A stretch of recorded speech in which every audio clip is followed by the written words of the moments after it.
साथियों, स्वागत है आपका राजवली केमिस्ट्री क्लासेस पे।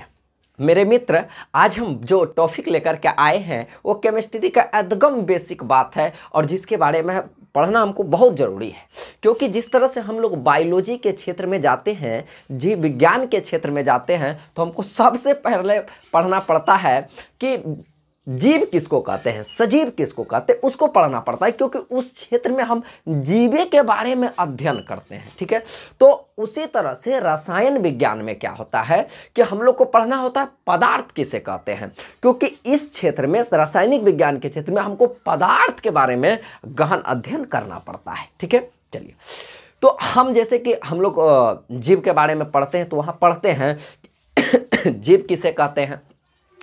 तो जीव के जितना खासियत होता है ना, ओकर खासियतवे को आप बता देते हैं, आप कहते हैं कि ऐसन का गुण वाला जीव कहलाता है। जैसे कि आप पढ़े होंगे सजीव केकरा कहते हैं या जीव केकरा कहते हैं, तो जिसमें क्या हो, तो जो सांस लेता हो, मतलब वो उसका मतलब गुण है कि वो सांस लेता हो। अच्छा, जो खाना खाता हो, ठीक है, जो अपने तरह वंश पैदा कर सके, ठीक है, और जो गति कर सके, ठीक है, यह सारा मतलब और सारा गुण, मतलब गुण मिल करके तब ऐसन का सब गुण जब पाइल जाता है तो ओकर एक विशेष नाम रखते हैं और ओकर नाम रख देते हैं हम लोग सजीव। ठीक है, ठीक वही तरह से हम लोग पदार्थवा के बारे में भी पढ़ते हैं।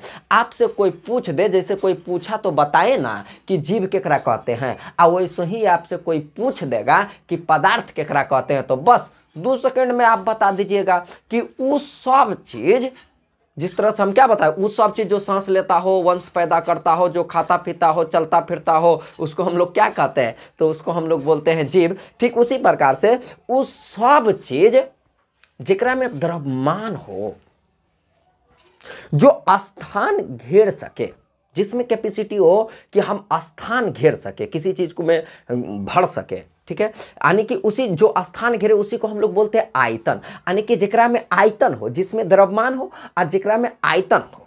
ठीक है, और दूसरा का बात यह है, पढ़ना है हमको कि और उसमें गति करने का भी विरोध होता है। जितना भी अगर वह पदार्थ होगा तो उसमें क्षमता होता है कि गति में विरोध पैदा कर सके।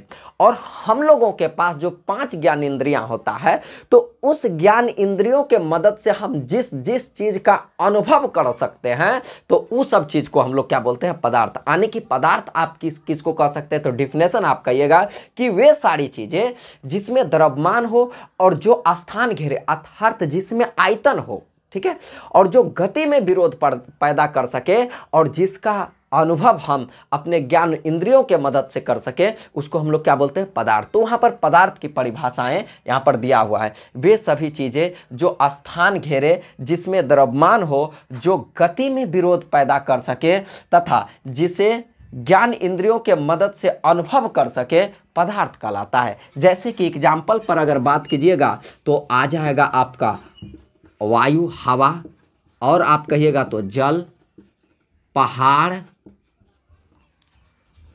पत्थर, मतलब आप समझ गए, ETC, मतलब और बहुत सारा चीज, जितना ये सब स्पेशलिस्ट, ये सब गुण होगा तो ओकरा हम क्या कह देंगे, पदार्थ कह देंगे। तो हम क्या कहते हैं, जैसे कि मनुष्य का अवस्था पाया जाता है, ठीक उसी प्रकार से पदार्थ का भी अवस्था पाया जाता है।